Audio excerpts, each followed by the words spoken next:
नमस्कार,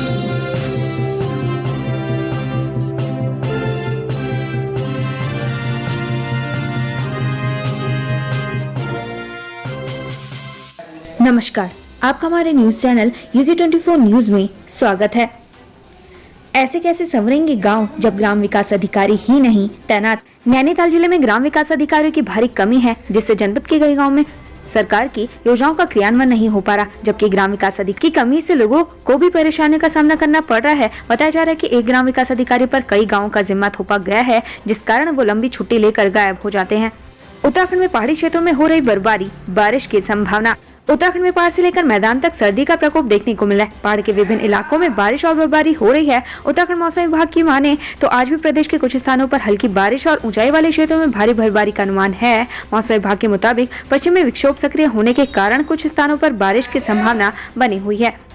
मवेशियों को चराने गए 2 लोगों पर बाघ ने किया घात लगाकर हमला, घायल। ऋषिकेश के यमकेश्वर ब्लॉक के ढौसण गांव में बाघ की धमक से लोग खौफजदा हैं। बाघ ने मवेशियों को चराने जंगल गए 2 लोगों पर घात लगाकर हमला कर दिया, जिससे दोनों घायल हो गए। वहीं स्थानीय लोगों ने राजाजी टाइगर रिजर्व पार्क प्रशासन से बाघ के आतंक से निजात दिलाने की मांग की है। लक्सर में गन्ने के खेतों में लगी भीषण आग, पल भर में फसल हुई राख। लक्सर में गन्ने के खेतों में भीषण आग लग गई। आग इतनी विकराल थी कि पल भर में कई बीघा पर लगी गन्ने की फसल जलकर राख हो गई। स्थानीय लोगों ने आग पर काबू पाने की कोशिशें की, लेकिन उन्हें कामयाबी नहीं मिल पाई, जिसके बाद सूचना पर मौके पर पहुंची दमकल विभाग की टीम ने आग पर बामुश्किल काबू पाया। खटीमा में दुकान पर एसडीएम का छापा, 1 क्विंटल सिंगल यूज प्लास्टिक का सामान जब्त। खटीमा में एसडीएम रविंद्र बिष्ट ने सिंगल यूज प्लास्टिक को लेकर एक दुकान पर छापेमारी की। इस दौरान दुकान से 1 क्विंटल से अधिक सिंगल यूज प्लास्टिक से बना सामान जब्त किया गया। एसडीएम ने दुकान का 1 लाख रुपए का चालान भी काटा। इस दौरान एसडीएम और एक बीजेपी नेता की तीखी नोकझोंक भी हुई। किसान यूनियन बोली, जल्द हो किसानों का गन्ना भुगतान, उग्र आंदोलन की दी चेतावनी। किसानों के गन्ना भुगतान को लेकर किसान यूनियन ने कहा कि सरकार ने 15 दिनों में भुगतान का वादा किया था, लेकिन पिछले साल का भुगतान अभी तक नहीं किया गया। सरकार किसानों के प्रति बिल्कुल भी गंभीर नहीं है। किसान यूनियन के प्रदेश अध्यक्ष देवेंद्र चौधरी ने गन्ना भुगतान नहीं होने पर उग्र आंदोलन की चेतावनी दी है।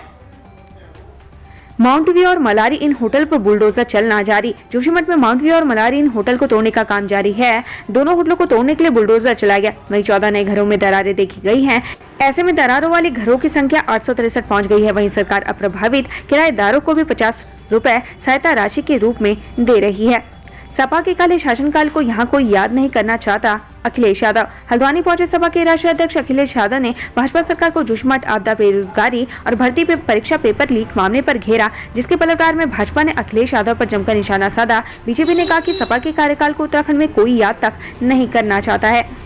विधवा से दुष्कर्म मामले में कोर्ट ने सुनाई 10 साल की सजा। विधवा से दुष्कर्म मामले में कोर्ट ने आरोपी को 10 साल की सजा सुनाई है। साथ ही आरोपी पर अर्थदंड भी लगा है। कोर्ट ने पीड़िता की आर्थिक स्थिति को देखते हुए उसे 5 लाख रुपए प्रतिकर के रूप में देने के आदेश दिए हैं।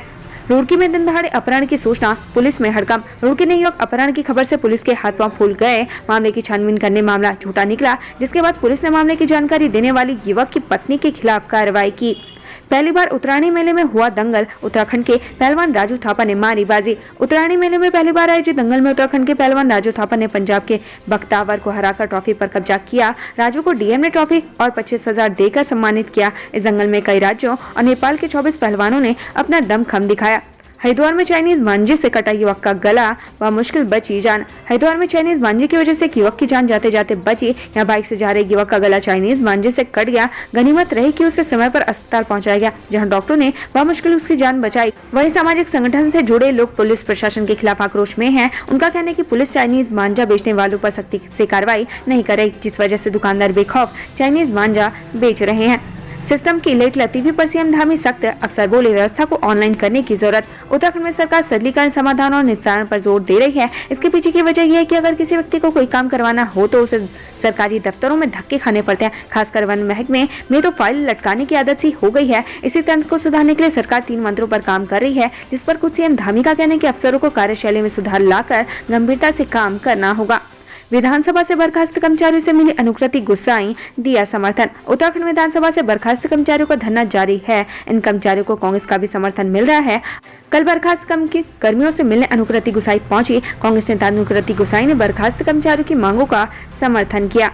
पेयजल योजना की पाइपलाइन लीक, हाईवे पर बड़ा लैंडस्लाइड का खतरा। श्रीनगर पौड़ी नेशनल हाईवे पर जल संस्थान की लापरवाही के चलते लैंडस्लाइड का खतरा हो रहा है। दरअसल यहाँ कई जगहों पर श्रीनगर पौड़ी पंपिंग पेयजल योजना की पाइपलाइन लीकेज हो रही है, जिसके पानी से मिट्टी का कटाव हो रहा है, जिससे लैंडस्लाइड की समस्या बढ़ गई है। किशोरी की मौत के बाद प्रशासन जागा, झोलाछाप डॉक्टर का क्लिनिक सील। रामनगर में बीते दिनों झोलाछाप डॉक्टर की लापरवाही से हुई किशोरी की मौत के बाद स्वास्थ्य विभाग और प्रशासन की टीम एक्शन मोड में नजर आई। स्वास्थ्य विभाग और प्रशासन झोलाछाप डॉक्टर की क्लिनिक में छापेमारी की। इस दौरान क्लिनिक में कई सारी अनियमितताएं मिली, जिसके बाद टीम ने क्लिनिक को सील कर 60,000 का जुर्माना लगाया। अग्निकांड में स्वाह हुआ मकान, मिला नेपाली मजदूर का कंकाल। शुक्रवार को बालचा तोक में एक मकान आग की भेंट में चढ़ गया। इस अग्निकांड में मकान में रह रहे नेपाली मूल के एक मजदूर की मौत हो गई, जिसका आज कंकाल मिल गया है। कंकाल मेडिकल के लिए नौगांव भेज दिया गया है। राष्ट्रीय रंगशाला में छाए उत्तराखंड के कलाकार, पारंपरिक वेशभूषा में दी प्रस्तुति। नई दिल्ली के कर्तव्य पथ पर इस बार उत्तराखंड की झांकी मानस खंड की झलक देखने को मिलेगी। इससे पहले राष्ट्रीय रंगशाला शिविर में उत्तराखंड के कलाकारों ने पारंपरिक वेशभूषा में सांस्कृतिक प्रस्तुतियां दी, जिसे खूब सराहा गया। हरिद्वार में शिक्षक कर्मचारियों ने की पुरानी पेंशन बहाली की मांग, रुद्रप्रयाग में भी प्रदर्शन। हरिद्वार में हजारों शिक्षक कर्मचारियों ने उत्तराखंड में पुरानी पेंशन बहाली की मांग को लेकर प्रदर्शन किया। इस दौरान कर्मचारियों ने नई पेंशन योजना का विरोध किया और पुतला फूका। वहीं रुद्रप्रयाग में भी पुरानी पेंशन बहाली की मांग को लेकर जिले भर के शिक्षक और कर्मचारियों ने विरोध प्रदर्शन किया। हरिद्वार में मोबाइल लुटेरे गिरफ्तार, एक गलती ने पहुंचाया हवालात। आखिरकार रानीपुर क्षेत्र में महिला का मोबाइल लूटने वाले 2 बदमाश पुलिस के हत्थे चढ़ गए हैं। पुलिस ने आरोपियों को पकड़ने के लिए कई सीसीटीवी फुटेज खंगाले। दोनों बदमाश उत्तर प्रदेश के रहने वाले हैं। ज्वेलरी शॉप में लाखों की चोरी, जेवरात कैश ले उड़े चोर। कुन्ना थाना क्षेत्र में ज्वेलर्स की दुकान में लाखों की चोरी का मामला सामने आया है। चोर दुकान में रखी ज्वेलरी के साथ दुकान में लगे सीसीटीवी की डीवीआर भी अपने साथ ले गए। पुलिस अब मामले की जांच में जुट गई है। उत्तराखंड से संबंधित ऐसी ही खबरें पाने के लिए हमारे चैनल को लाइक व सब्सक्राइब जरूर करें। धन्यवाद।